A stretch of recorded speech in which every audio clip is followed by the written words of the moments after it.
Hello everyone, আসসালামু আলাইকুম। আবার নতুন একটা ব্লগ নিয়ে আসলাম। এটা হচ্ছে আমাদের গ্রামের যখন ধান আসে তখন নতুন ধান আসবে, তাই সিদ্ধ করে চাল করবে। তার জন্য এরা হচ্ছে ৪টা চুলা ফেলেছে, একসঙ্গে ৪টা মাথা।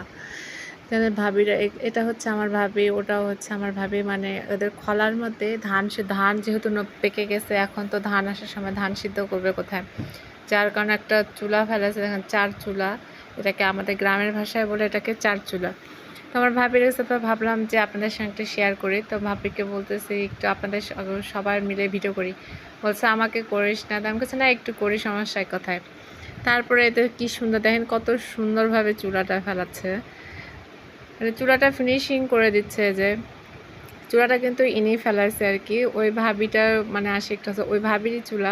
সবাই মিলে এখানে ধান সিদ্ধ করবে। ওই যে 4টা ডেকচি বসে দিবে, দিয়ে এটার মধ্যে ধান সিদ্ধ করবে।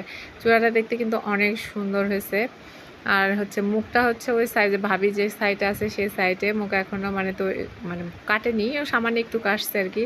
তো আমি এখানে যা মজা করতেছি, তারপর ভাবি এখানে ডেকচি বসাই দিছে। ডেকচিটা বসাই দিয়ে দেখতেছে যে আসলে মাপে হয়েছে কিনা। তারপর আরও একটা দিল। তা আমি বলতেছি যে হ্যাঁ হয়ে গেছে।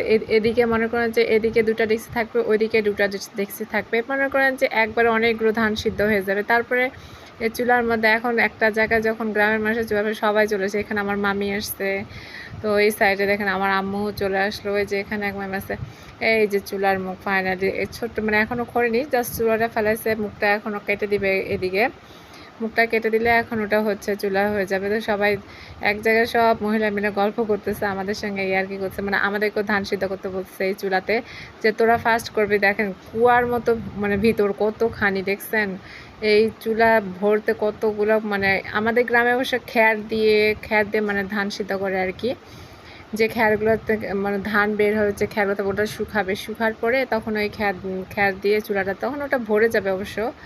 তারপরে আসলাম আমার নতুন গাছে। এই গাছটা হচ্ছে আমার 2 বছরের, একবারও কাঁঠাল হয়নি, আমাদের একটা কাঁঠালও গাছ নাই। তো এটা নতুন নতুন গাছ, দেখেন কতগুলো কাঁঠাল আসছে, এটা আমাদের নতুন গাছ। তো দেখে সত্যি অনেক ভালো লাগলো যে নতুন গাছে কাঁঠাল আছে, যেহেতু আমাদের একটা কাঁঠালও গাছ নাই আর কি, সব আমরা কিনে কিনে খাই আর কি। তো খুব শখ করে এই গাছটা আমি লাগাইছি, অবশ্য আমিই লাগাইছি গাছটা।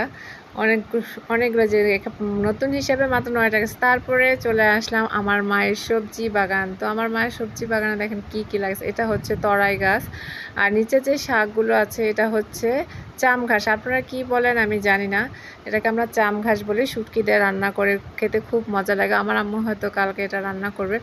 তারপরে দেখেন মিষ্টি কুমড়োর গাছ গাছছে আমার আম্মু, কি সুন্দর হয়েছে মিষ্টি কুমড়োর